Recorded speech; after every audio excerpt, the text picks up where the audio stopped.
મીઠી મીઠી મધુરી વાત ભાગ આવ્યા 174 તારીખ 3/6/2026 વચનામું ચાલે છે મધ્યનું 64 એમાં ઈષ્ટદેવ આપણા એ અંગે કાલે આપણે ચોખવટ કરી. સર્વે અવતારના અવતાર રીતે શ્રી કૃષ્ણ ભગવાન છે, પણ બીજા અવતારની પેઠે શ્રી કૃષ્ણ ભગવાન તે અવતાર નથી, એ તો અવતારી જ છે. એવા જે શ્રી કૃષ્ણ ભગવાન તે આપણા ઈષ્ટદેવ છે. હવે આ વાતને આપણે વિસ્તારપૂર્વક બીજા વચનામૃતના સંદર્ભથી લીધી ત્યારે એવું સાબિત થયું કે સ્વામિનારાયણ ભગવાન આપણા ઈષ્ટદેવ છે. આ વચન અને એ વચન કાલે બધી ચોખવટ થઈ જાય. એ બે વચન સ્વામિનારાયણ ભગવાન જ છે. તો આપણે શું સમજવું? તો આપણે જેનું ભજન કરીશી, બરાબર, એવા સ્વામિનારાયણ ભગવાન પ્રત્યે લગાવ થાય, આપણે વધારે લગાવ થાય એ વાત આપણે લીધી. બે વાત ભગવાનની જ છે, બે વાત સ્વામિનારાયણ ભગવાનની જ છે, બે જગ્યાએ ભગવાન જ બોલ્યા છે. તો હવે આપણે શું કરવું એટલા માટે હવે ત્યાર પછી અને તે શ્રી કૃષ્ણ ભગવાનના ચરિત્ર શ્રીમદ ભાગવત પુરાણના 10મ સ્કંદને વિશે સંપૂર્ણ કહ્યા છે.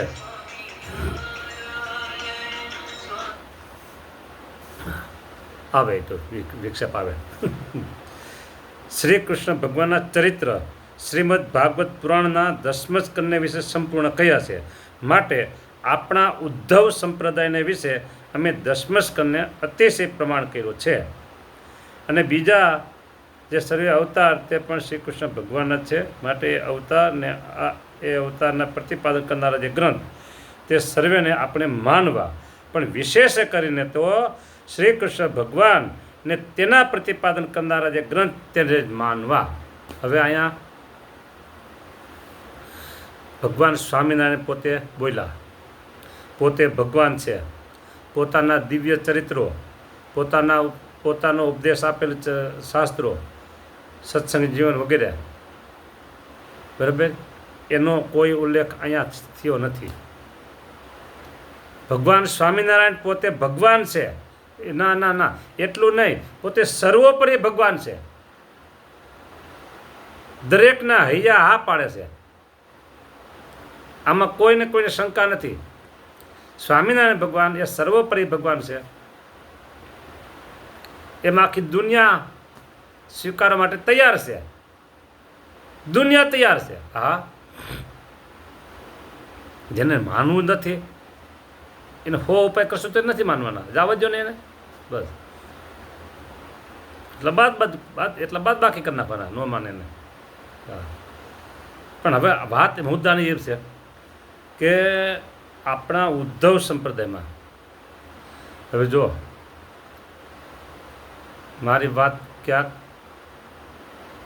તમને ન સમજાય અને એમ લાગે કે આ ગલત વાત કે ગલત અર્થ હશે તો તમે મને ફોન કરી શકો છો, પૂછી શકો છો. મારો નંબર તમારા પાસે હોય જ, અને કદાચ ન હોય તો આડા હોડા અત્યારે આ દુનિયા એવી છે, નંબર ગમે ત્યાંથી મળી જાય. પણ હું અત્યારે જાહેરમાં બોલતો નથી, ઘણી વખત બોલ્યો છું, અત્યારે નથી બોલતો. હવે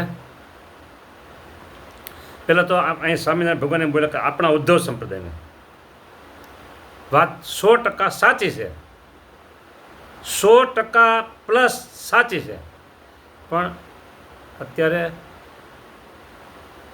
સનાતન ધર્મમાં કે ઇતર ધર્મના લોકો એવું નહીં કે ઉદ્ધવ સંપ્રદાયના સાધુઓ કે ઉદ્ધવ સંપ્રદાયના ભક્તો કે ઉદ્ધવ સંપ્રદાયવાળાએ આવી રીતે સરસ આ જન સમાજની હિતની પ્રવૃત્તિ કરી, એમ નહીં કે. અત્યારે એમ કે સ્વામિનારાયણ સંપ્રદાયવાળા એમ કહે, સ્વામિનારાયણ સંપ્રદાયવાળાએ આમ કર્યું, સ્વામિનારાયણ સંપ્રદાયે આમ કર્યું. સ્વામિનારાયણ સંપ્રદાય અત્યારે દુનિયાના ટોચ ઉપર લેવલ ઉપર છે, ટોપ લેવલ ઉપર છે એમ કહેશે. હવે અહીંયા લખ્યું છે ઉદ્ધવ સંપ્રદાય, વર્તમાન પરિસ્થિતિ સ્વામિનારાયણ સંપ્રદાય છે. તો તમે કઈ સ્વીકારશો એ કયો? જો હું તમને આ જ સ્વીકારો એવો મારો દુરાગ્રહ નથી, પણ જે સ્વીકારો એનાથી તમારો લગાવ સ્વામિનારાયણ ભગવાનથી નજીક થવો જોઈએ. લગાવ આપણો સ્વામિનારાયણ ભગવાનથી નજીક થવો જોઈએ. કારણ કે આપણે સ્વામિનારાયણ ભગવાનના આશ્રિત છીએ, પ્યોર અને શુદ્ધ આશ્રિત સ્વામિનારાયણ ભગવાનના છીએ. આ ચાંદલો તિલક સ્વામિનારાયણનું, આ કંઠે સ્વામિનારાયણની, મુખમાં મંત્ર સ્વામિનારાયણ, બરાબર. અને અમે સાધુ છીએ તો અમારા ભગવા કપડાં એ કોના? સ્વામિનારાયણના. તો લગાવ સ્વામિનારાયણ તરફ થવો જોઈએ. હવે તમે કહો, ઉદ્ધવ સંપ્રદાયથી તમે ભગવાન સ્વામિનારાયણથી નજીક થશો કે સ્વામિનારાયણ સંપ્રદાય બોલવાથી તમે નજીક કહેવાશો? પ્રશ્ન મારો, ઉત્તર તમારો.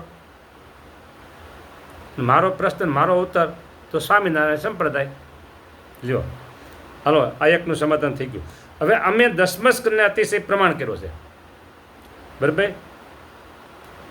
અને બીજા જે સર્વે અવતાર, હા, દસમસ્કંદ, તે પણ શ્રી કૃષ્ણ ભગવાનના છે. માટે એ અવતાર ને એ અવતારના પ્રતિપાદન કરનારા જે ગ્રંથ, તે સર્વેને આપણે માનવા. હા, એમાં કાંઈ વાંધો નથી, માન્ય છીએ, માનવા. પણ વિશેષે કરીને તો, હવે સમજો, વિશેષે કરીને તો શ્રી કૃષ્ણ ભગવાન ને તેના પ્રતિપાદન કરનારા જે ગ્રંથ, તેને જ માનવા. હવે સ્વામિનારાયણ ભગવાન અહીંયા આમ બોલ્યા. કેમ બોલ્યા? કે શ્રી કૃષ્ણ ભગવાન ને તેના પ્રતિપાદન કરનારા જે ગ્રંથ, તેને જ માનવા. તેને જ, એટલે બીજા નહીં, એવું થયું. વિશેષ કરીને, હા, ખૂબ ભાર આપ્યો. કોને? સ્વામિનારાયણ ભગવાને. કોને? શેના માટે ભાર આપ્યો? કે શ્રી કૃષ્ણ ભગવાન અને એના પ્રતિપાદન કરનારા ગ્રંથ, એને ભાર આપ્યો. તો હવે આપણે સ્વામિનારાયણ ભગવાનને પ્રશ્ન કરીએ, આપણે જ પ્રશ્ન કરીએ સ્વામિનારાયણ ભગવાનને કે પ્રભુ, તમે અહીંયા આમ બોલ્યા છો, તો થોડાક જ દિવસ પહેલાં પ્રભુ તમે આમ બોલ્યા હતા, થોડાક જ દિવસ પહેલાં તમે આમ બોલ્યા હતા. જો કેટલા દિવસ પહેલાં કહી દઉં ને, આ 1881માં, બરાબર. અને 1881માં બોલ્યા છે પોષ સુધી સાયતમ, પોષ સુધી સાયતમ, બરાબર. પછી એની પહેલાં આવે છે શ્રાવણ મહિનો. આ જે 60 વર્ષ છે ને, એટલે એમાં પહેલાં શ્રાવણ મહિનો આવે અને પછી પોષ મહિનો આવે, એવું છે. હા, તો તમે શ્રાવણ મહિનામાં, એટલે સમજી લો ને, શ્રાવણ, પછી ભાદરવો, આસો, બરાબર, પછી કાર્તિક, માગસર અને પોષ. બીજા 5 જ મહિનાનું અંતર છે. જો શ્રાવણ, ભાદરવો, આસો, 3, કાર્તક, માગસર અને પોષ. પોષ સુધી સાયતમ, એટલે 5-6 દિવસ કહેવાય પોષના. એટલે આમ તો 5 મહિના જ કહેવાય. તો પ્રભુ, તમે 5 મહિના પહેલાં એવું બોલ્યા હતા. શું બોલ્યા હતા? તો તમને અમે યાદ કરાવીએ. તમે ભૂલી ગયા હો તો પ્રભુ, તમે ભૂલી ગયા, તમને યાદ કરાવીએ. જો, પોતાના ઈષ્ટદેવના જે જન્મથી કરીને દેહ મૂકવા પર્યંત ચરિત્ર, તેનું જે શાસ્ત્ર, તેને કરીને સંપ્રદાયની પુષ્ટિ થાય છે. તે સંસ્કૃત શાસ્ત્ર, સંસ્કૃત હોય અથવા ભાષા હોય, પણ તે જ ગ્રંથ સંપ્રદાયની પુષ્ટિ કરે. પણ તે વિના બીજો ગ્રંથ પોતાના સંપ્રદાયની પુષ્ટિ ન કરે. તો પ્રભુ, હવે તમે અહીંયા એમ કીધું કે પોતાના સંપ્રદાયની પુષ્ટિ પોતાના સંપ્રદાયના ગ્રંથ થકી થાય, બીજો ગ્રંથ પોતાના સંપ્રદાયની પુષ્ટિ ન કરે. તો હવે મારે શું સમજવું? તમે એમ કીધું કે શ્રી કૃષ્ણ ભગવાનના જે મહિમા ગાન કરતા હોય એ જ શાસ્ત્ર માનવા. હા, શ્રી કૃષ્ણ ભગવાન તેને તેના પ્રતિપાદન કરનારા, એને જ માનવા, એમ કીધું. હજી જો પ્રભુ, તમે આમ બોલ્યા છો અહીં, જો આપણે પ્રભુના વચન છે એ જ પ્રભુને આપણે પાછા આપવા છે. હા, સંપ્રદાયની પુષ્ટિ તો એમ થાય છે, જે સંપ્રદાયના ઈષ્ટદેવ હોય તેનો જે હેતુ માટે પૃથ્વીને વિશે જન્મ થયો હોય, તો પ્રભુ તમારો જન્મ શું હેતુ માટે થયો હતો એ કયો?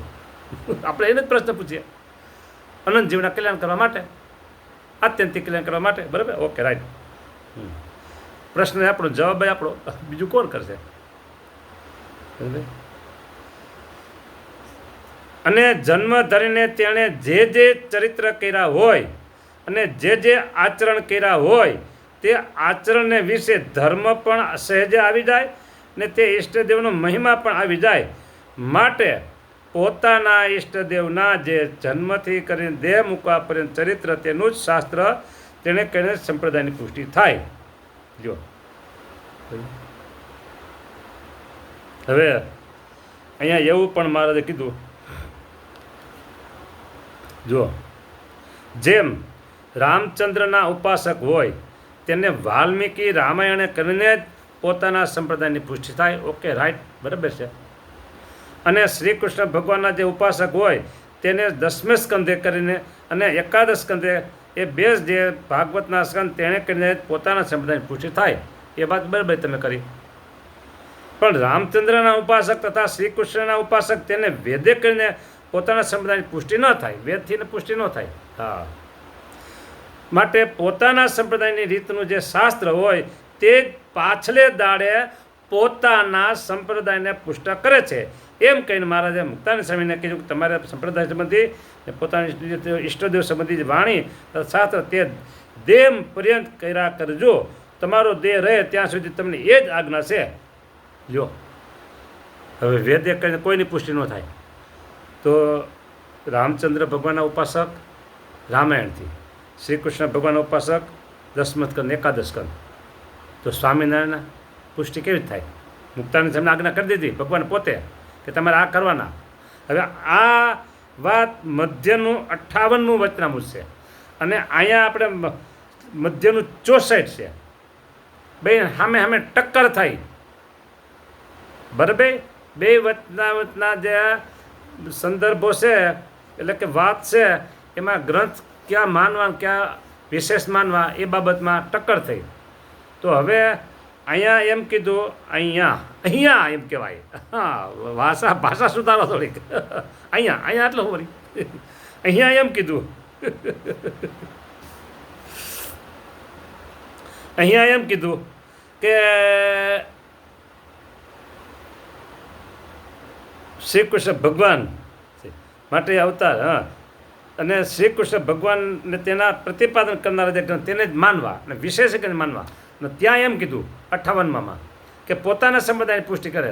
હવે આ બે ગ્રંથ છે એમાં આપણે સ્વામિનારાયણ ભગવાનથી નજીક કયા ગ્રંથથી જઈશું? માનવા બધાય, પણ વિશેષ ક્યારે માનવાના? નજીક કેમ થવા છે? ઈષ્ટદેવના ચરિત્ર સંબંધી, એની જ્ઞાન વાતો સંબંધી, એને ઉપદેશ આપ્યો એ વાતો સંબંધી, એનાથી સંપ્રદાયની પુષ્ટિ આપણી થાય, આપણી પુષ્ટિ એનાથી થાય.